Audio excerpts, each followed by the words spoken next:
লোকসভার যত নির্বাচন এগিয়ে আসছে, লোকসভার বিভিন্ন দফা ততই সন্দেশখালি নিয়ে উত্তাপ রয়েই যাচ্ছে। এটাও সাজানো, প্রদীপ্ত বলা হচ্ছে সাজানো, তোমরা বলছো, কিন্তু রাজর্ষিরা বলছে যে সবটাই সাজানো। সাজানোটা কতটা আমি জাস্ট নিজে কিছু বলবো না, 18 সেকেন্ডের একটা ভয়েস শুনিয়ে দেবো। তুমি কত টাকায় বিক্রি হও? তুমি কত টাকায় বিক্রি হও? তোমার লাখ 10 লাখ টাকা কেন? তুমি কেয়া শেঠকে দিয়ে মুখে পুলটিস মারো, সেই জন্যে মেকআপ করো, মেকআপ করে বেরো।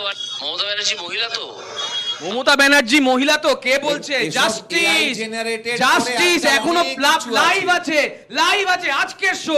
এই ধরনের মানুষকে যারা দুর্গা ঠাকুরের পরিবার নিয়ে প্রশ্ন তোলে, দুর্গা ঠাকুরের পরিবার নিয়ে যে প্রশ্ন তোলে, সেই দিলীপ ঘোষের নেতা, যে মহিলা মমতা ব্যানার্জি মহিলা কিনা সেই অভিযোগ করে এদের নেতা। ওকে, চন্দনদা সবটাই কি এআই? চন্দনদা এই প্রথম, ওকে, এই প্রথম নির্বাচনে উঠে হলো এআই প্রসঙ্গ, গঙ্গাধর কয়ালের পরেই সবটাই এআই। এখন এটা তো এআই আমি মানছি, কিন্তু নারদা যে ভিডিওতে শুভেন্দুকেও দেখা গেল, তৃণমূলের নেতাকেও দেখা গেল টাকা নিতে, ওটা কি ছিল? সেই ভিডিওটা নিয়ে তার কথা উঠছে না, সেটা তো এথিক্স কমিটিও বসলো না পার্লামেন্টে, আর এখানেও আর কোনো আলোচনা হচ্ছে না। প্রশ্নটা এখন এটা নয়, প্রশ্নটা এটা, দেখো একই ডাক্তারের প্রেসক্রিপশনে দুজনে ওষুধ খায়, তৃণমূল এবং বিজেপি। আরএসএস এর পরিষ্কারের প্রেসক্রিপশন যে কোনো ভাবে হোক, হিন্দু মুসলমান এই সম্পর্ক নিয়ে করো, নালে ভোট হবে। মহিলাটাও কি সেখানে যোগ করেছে নাকি? প্লিজ প্লিজ একসঙ্গে নয়, আমি আগেই বলেছি, আমি একটা বিধিবদ্ধ সতর্কীকরণ করে দিয়েছিলাম। প্লিজ, শুধু আরএসএস এর প্রেসক্রিপশন বলেছি, 2 রোগী সঙ্গে সঙ্গে হাত তুলে। বেশ, আমি আবার বলছি, মন্তেশ্বরের এমএলএ এর নাম জামায়াতি উলেমা হিন্দের সিদ্দিকুল্লাহ চৌধুরী, আর মন্তেশ্বরের প্রার্থীর নাম আরএসএস এর কর্মী দিলীপ ঘোষ। সেই জন্য মন্তেশ্বরে গিয়ে এটাই এদের উদ্দেশ্য, এছাড়া কোনো উদ্দেশ্য নেই। মুসলিম করার জন্য যদি দোষী আমরা হই, তাহলে যারা হিন্দু মুসলিমের দোষে সব থেকে বেশি দোষী করেছে এই কংগ্রেসকে, তারা আজকে কি করে হাত মেলাচ্ছে? তারা কি করে গলি গলি মে চোরে, রাজীব গান্ধী চোরে। এইখানে মনে নেই বড় তাসলিমা নাসরিনের ঘটনায় কংগ্রেসকে কিভাবে বিদ্ধ করেছিল, তারপরে কি করে আজকে কথা বলছে? কংগ্রেস প্রতিদিন এটাই বলে, এটার থেকে তোমরা কি কি মানুষকে কি বোঝাতে চাইবে? মুসলমান প্রসঙ্গ কে টেনে এনেছে? সিপিএম কে টানতে হয়েছে, তাই জন্য এদের নেতা মোহাম্মদ সেলিমকে মুর্শিদাবাদে গিয়ে প্রার্থী হতে হয়েছে। কোনোদিন মুর্শিদাবাদে প্রার্থী ছিল না, ছিল প্রার্থী দুর্গাপুরে প্রার্থী হতে হয়েছে কেন? দিনাজপুরে। দিলীপ ঘোষের বাড়ি কোথায়? দিলীপ ঘোষের বাড়ি কোথায়? প্রার্থী করতে পারেনি। দিলীপ ঘোষের বাড়ি কোথায়? দুই নেতাই, দুই মুখপাত্রই। আচ্ছা বেশ, আর আমি বলছি তো, তদন্ত হোক, রোজ ভ্যালি কাণ্ড তদন্ত হোক। এই যে তোমরা অগ্নি শর্মা, এই 8:30টার পরে একটু দেখাবো অগ্নিমিত্রা পল, অগ্নি শর্মা, এই ভোটে আমরা দেখতে পাচ্ছি বিভিন্ন জায়গায় বিভিন্ন সময়ে বিভিন্ন হুমকি, হুঁশিয়ারি, পাল্টা, এবং বিজেপি নেতারা বলছেন, তৃণমূল নেতারাও বলছেন যে আমাদের যদি এরকম ভাবে আক্রমণ করে তাহলে আমরাও এরকম ভাবে আক্রমণ করবো। আজকে অগ্নিমিত্রা পলের হুঁশিয়ারি দেখুন। আগে আমার সাথে কথা বলতে হবে, তারপর আপনার গায়ে হাত পড়বে, তারপর দেখছি কে আগুন জ্বালিয়ে রেখে দেবো। আসানসোল দক্ষিণের বিধায়ক অগ্নিমিত্রা পল, এবার তাকেই মেদিনীপুর লোকসভা আসনে প্রার্থী করেছে বিজেপি। বৃহস্পতিবার নারায়ণগড়ের খালিনাতে তিনি প্রচারে যান, সেখানে অগ্নিমিত্রা একেবারে অগ্নি শর্মা। আমি আছি, আমার সমর্থকদের গায়ে হাত দিলে, আমার কার্যকর্তাদের গায়ে হাত দিলে আমি স্তব্ধ করে রেখে দেবো নারায়ণগড়। কান খুলে শুনে নি টিএমসির নেতারা যারা আছেন। অভিযোগ, বুধবার বিজেপির এক কর্মীর বাবাকে হেনস্থা করেন স্থানীয় তৃণমূল বুথ সভাপতি সুশান্ত ধল। প্রাণনাশের হুমকিও দেওয়া হয় বলে অভিযোগ। বৃহস্পতিবার অগ্নিমিত্রা প্রচারে গেলে তার কাছে নালিশ জানানোই বিজেপি কর্মীর বাবা, এতেই অগ্নিমিত্রার অগ্নি হুমকি।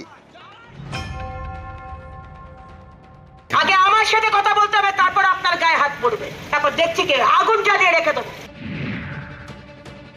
আমি এখান থেকে সাংসদ হচ্ছি, তারপর এই হারমাতগুলোর কি ব্যবস্থা করতে হয় আমার জানা আছে। যদি আঘাত আনে আমার কর্মী আর আমার সমর্থকদের ওপর, নারায়ণগড় আর মেদিনীপুরকে স্তব্ধ করে রেখে দেবো। এসপি দ্বিতীয়বার সরকারকে আমি সতর্ক করে দিতে চাই, আপনি এখানকার এসপি, আপনি পক্ষপাতিত্ব না করে কাজ করুন। প্রতিটি জায়গায় যাচ্ছে, লোকজন তো পাচ্ছে না, যার ফলে অগ্নিমিত্রা পলের মাথা খারাপ হয়ে গেছে। ওর কথায় আমরা কোনো রকম প্ররোচিত হই না এবং আমাদের ছেলেদের প্ররোচিত হতে আমরা দেই না। হতাশাগ্রস্ত হয়ে এই সমস্ত কথাবার্তা বলছি। নিউজ 18 বাংলা। অগ্নিমিত্রা, অগ্নি শর্মা, হুঙ্কার, হুঁশিয়ারি, জনতার প্রশ্ন, বিজেপির উদ্দেশ্যে আপনার প্রশ্ন প্লিজ। আমার প্রশ্ন বিজেপিকে, আপনাদের দলের প্রার্থী আগুন জ্বালিয়ে দেওয়ার কথা বলছেন, পুলিশকে বারবার হুমকি দিচ্ছেন, মেদিনীপুর আসন নিয়ে কি আপনারা চাপে আছেন? পুলিশ যদি দলদাসের কাজ করে তাহলে পরে সেখানে দাঁড়িয়ে পুলিশের সঙ্গে তো চোখে চোখ রেখে কথা বলতেই হবে। কৃষ্ণনগরে নির্বাচন করে আসছে অয়নদা, পলাশ প্রকাশ 24-25 নম্বর ওয়ার্ডের কাউন্সিলর কৃষ্ণনগর মিউনিসিপ্যালিটির, 250 ছেলে নিয়ে ভোটের দিনকে গোটা কৃষ্ণনগর ঘুরে বেড়াচ্ছে। আগের দিন রাত্রিবেলা 50টা বাইক নিয়ে শহরের মধ্যে হু হা করে মানুষকে ভয় দেখানোর চেষ্টা চলছে। সেখানে দাঁড়িয়ে পুলিশকে রিপিটেডলি যখন বলা হচ্ছে বেজিখালির গ্যাস গোডাউনে এরা শেল্টার নিয়ে বসে আছে, আপনারা অ্যাকশন নিন, এসপি থেকে আরম্ভ করে আইসি কেউ কোনো অ্যাকশন নিচ্ছে না। নাকাশিপাড়ার থানার আইসি, যার বাবা তৃণমূলের কাউন্সিলর কলকাতা শহরের, এই বিধাননগরের খুব সম্ভবত, তিনি দাঁড়িয়ে থেকে সেখানে তাকে এজেন্ট বার করে দেওয়া হচ্ছে, বিজেপির এজেন্টকে, তিনি সেখানে চুপচাপ দাঁড়িয়ে দেখছেন। তো পুলিশ যদি এই কাজটা করে, বকলমে তৃণমূলের কাজটা করে, যে কারণে আমরা বারবার করে বলছি যে শুধুমাত্র এই বাকি এতগুলো রিক্রুটমেন্ট না, পুলিশের রিক্রুটমেন্ট 2011 সাল থেকে স্ক্যানারে কিন্তু তৃণমূলের নেতারা হয়েছে। এখনো দলদাস বলছে বিজেপি পুলিশকে। এখন নির্বাচন কমিশনের আওতায় তৃণমূলের দিকে কার প্রশ্ন? হ্যাঁ, আমার প্রশ্ন তৃণমূলকে। মেদিনীপুর আসনে বিজেপি দিলীপ ঘোষকে প্রার্থী না করে অগ্নিমিত্রা পলকে প্রার্থী করেছে, এখানে কি কোথাও গিয়ে আপনাদের সুবিধা হচ্ছে? না, সুবিধা অসুবিধা জানি না, মেদিনীপুরের মানুষ আমাদের সঙ্গে আছে, সেটা ভোটের দিন আবার প্রমাণ হয়ে যাবে। কিন্তু জানো তো কতটা পথ পেরোলে মেদিনীপুর থেকে কৃষ্ণনগর আসা যায়, মেদিনীপুর থেকে কৃষ্ণনগর চলে আসা যায়। নিউজ 18 এর ক্যামেরা পৌঁছাতে পারে না। এখন ভারতের সব থেকে বড় নেটওয়ার্ক নিউজ 18 বারংবার কৃষ্ণনগরের খবর করেছে, রাজশ্রীকে দেখাতে পারেনি। পুলিশ দলদাস এখন না, সেটাই তো বলছি, রাজশ্রীকে দেখাতে পারেনি। আমি কৃষ্ণনগরের রাস্তায় রাস্তায় ঘুরে বেড়াবো? আমি সেটাই বলছি, আশ্চর্য বোকার মতন কথা বলছে। একটা খবর রাজশ্রী ওকেও দিতে পারতো। পুলিশ এখনো দলদাস। মুশকিলটা হচ্ছে যে অগ্নির পরশ পেতে গিয়ে যে মনির খোঁজে চলে গিয়েছেন, তার মুশকিল হচ্ছে যে ঝলসে যাচ্ছে। অগ্নি শর্মা ঝলসে যাচ্ছেন, এইভাবে অগ্নি মিত্রদের কাছে পৌঁছাতে পারছেন না, তার ফলে অবসাদগ্রস্ত হয়ে আগুনের পরশমণি এমন ভাবে মমতা বন্দ্যোপাধ্যায় উল্টোপাল্টা কথা বলে হুঁশিয়ারি এমন পর্যায়ে এসপি কে পর্যন্ত হুঁশিয়ারি দিচ্ছেন মেদিনীপুর জ্বালিয়ে দেবেন, যেখান থেকে জেতার কথা বলছেন তিনি আত্মবিশ্বাসী। অনেকে বলছেন এইটা যে এটা কি অগ্নিমিত্রার আচরণ। এমনি তো সাংঘাতিক দহন চলছে, তার মধ্যে অগ্নিদেবী যে অগ্নিবাণের কথা বললেন, ঠিক একই রকম ভাবে উনি যদি বলতে পারতেন যে সাল মে 2 करोड़ नौकरी हो जाएंगे, 15 लाख रुपया वापस आ जाएंगे, এইগুলোর ব্যাপারে বলতেন, শুনতে ভালো লাগতো। উনি যদি বলতেন ওষুধের দাম ইলেকট্রাল বন্ডে 6000 কোটি টাকা বিজেপি নেওয়ায় আর টিএমসির কে 1600 কোটি টাকা দিয়ে দেওয়ায় আমি আপনি সাধারণ মানুষ ভোগ করছি জিনিসের দামটা বেড়ে যাওয়া, এটা নিয়ে কিন্তু কেউ রাগ করছেন না, না অগ্নিমিত্রা রাগ করছেন, না তৃণমূল রাগ করছে।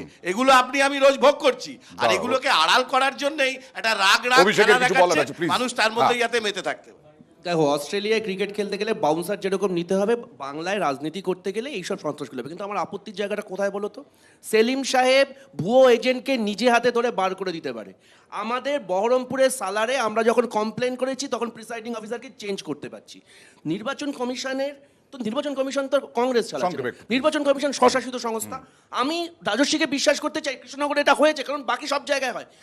প্রিসাইডিং অফিসারকে সরানোর মতো ওদের ক্ষমতাটা হলো না কেন? কারণ এরকম ঘটনা আমরা ঘটিয়েছি বহরমপুরে, বা সেলিম সাহেব কিন্তু হাত ধরে এজেন্টকে বার করে দিয়েছে। ওদের প্রার্থী কর্মীরা কোথায়? মানুষের পাশে দাঁড়াবার দায়িত্ব ওদের, শুধু ডায়লগ দেওয়ার জন্য তো আনা হয়।